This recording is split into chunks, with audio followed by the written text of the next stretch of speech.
Hello, this is the Marlin 336W chambered into 3030 Winchester. I will be reviewing this rifle, so let's go ahead and have a closer look at it. Everything you see here comes in this cardboard carton, except for this gun case, which I'm using as a tablecloth to protect my table surface and also to rest my rifle upon as I'm showing it off. Within the box, you get a sling, you get an owner's instruction manual, and you get the offset hammer spur, which I have already installed onto the hammer, which makes it very easy to cock back to the full cock position, and also very useful, especially if you have a scope mounted onto your rifle. Now, this particular rifle, as I said, is chambered for the 3030 Winchester, but the 336 also comes available in the .35 Remington. The owner's manual is a straightforward booklet. It is a 30-page manual, and of course it has everything dealing with the firearm. A section dedicated to firearm safety, the location of all the features and function on the rifle, how to operate the rifle, and of course a section dedicated to disassembly of the rifle for proper cleaning and reassembly. And at the very back we have an exploded diagram of all the parts in its disassembled state and part numbers, followed by contact information for Marlin should you ever need to order any parts that need replacing. Now onto the rifle itself. As I mentioned, this is chambered in 3030. You can see it stamped here on the barrel. This particular one was made in Ilion, New York. There's a caliber 3030 Winchester. Other offerings for the 336 is 35 Remington, but I personally chose 3030 Winchester because of my familiarity with the caliber as well as ease of finding the ammunition.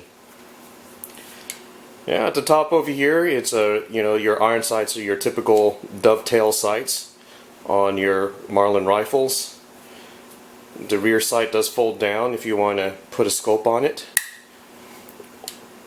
And of course you can flip it back up when you want to refer back to your iron sights. The forward sight is hooded, and the forward blade has a white dot to aid with aiming. The magazine is a 6-round capacity, so it is possible with one ended chamber to hold 7 rounds total. Of course, this is a lever action, and the safety is a half-cock safety. In other words, the safety will not engage if the hammer is in a full down position against the firing pin. The hammer has to either be in a half-cock before the safety could be engaged, or it has to be in a full cock position.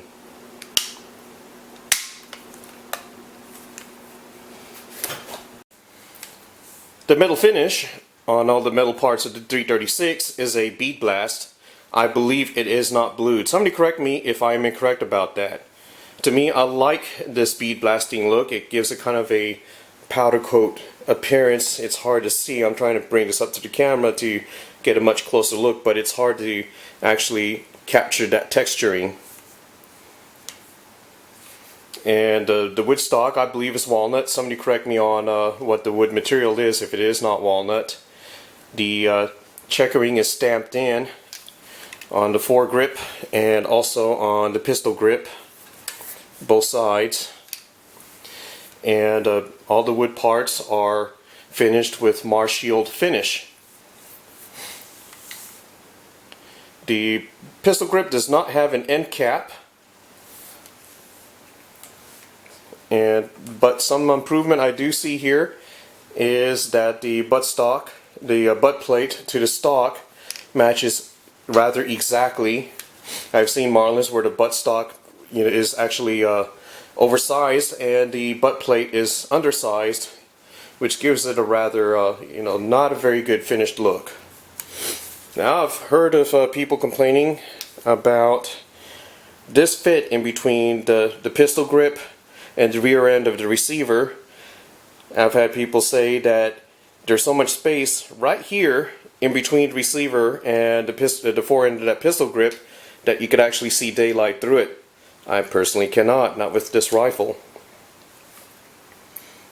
Also, I've noticed that some of the Walmart 336s have a brass trigger. This one does not. It has a machined and blue trigger. It looks like that looks blued. I don't think that's bead blasted. And same for the bolt. The Marlin 336 bolts from Walmart appear to be chrome or stainless steel. I'm sorry. This one I believe is machined and blued steel. Here's a shot of the rifling inside the barrel.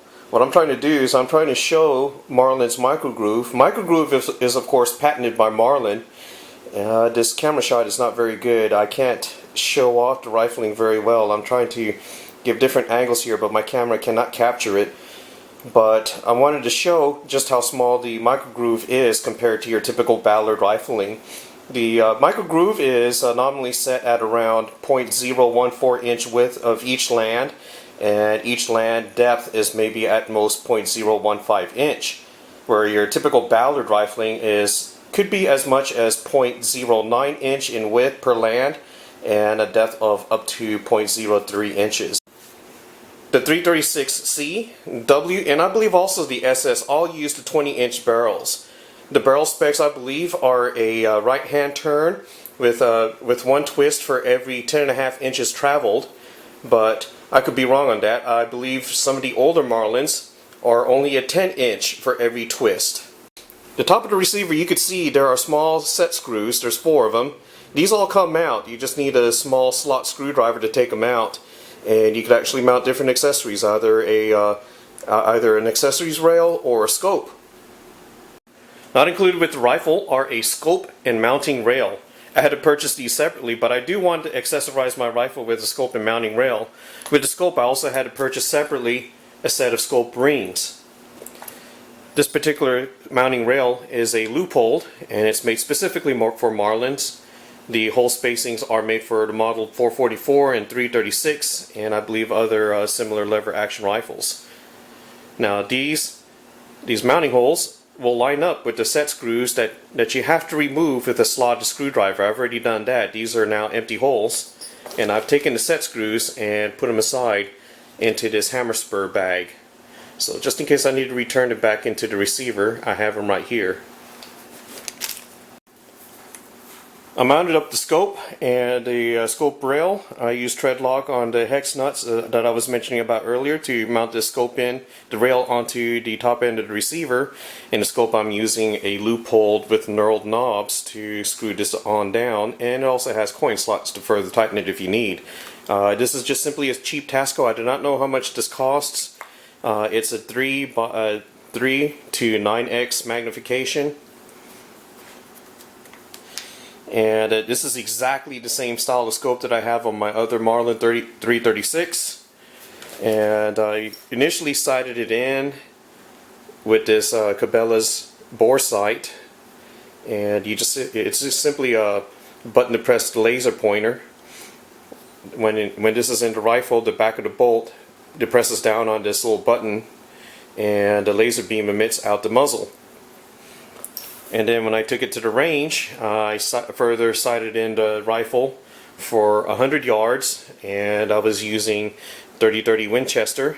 Winchester, of course, is the ammo brand itself, and the particular model of the ammo is X3036.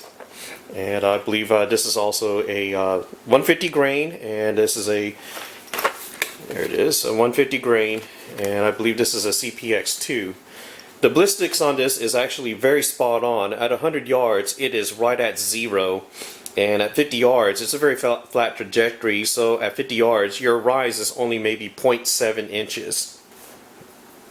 Now at 100 yards, it was very accurate with the scope. I shot it at 9x magnification for the 100 yards. And here's my target. I came up with around a 3.5 inch group. Now my aim could have been better, so shot number 5 is actually off, and shot number 1 is actually off. My group should have probably been over here, but I need to practice more of my aim. But overall, this is my final words on 336. It's a great rifle. Of course, there are a lot of rumors about bad quality on the 336s when Remington bought out Marlin. But to me, I've put at least 20 rounds through it right now when I took it to the range, and it's performed very well for me. So my final recommendations, if you want one, this is a great rifle for hunting, for hogs, deer, whatever you want. I say go ahead and get one. They range anywhere between $350 from various Walmarts or other sporting goods stores to maybe at most $400. I particularly, I believe I got this one for approximately $400 after taxes.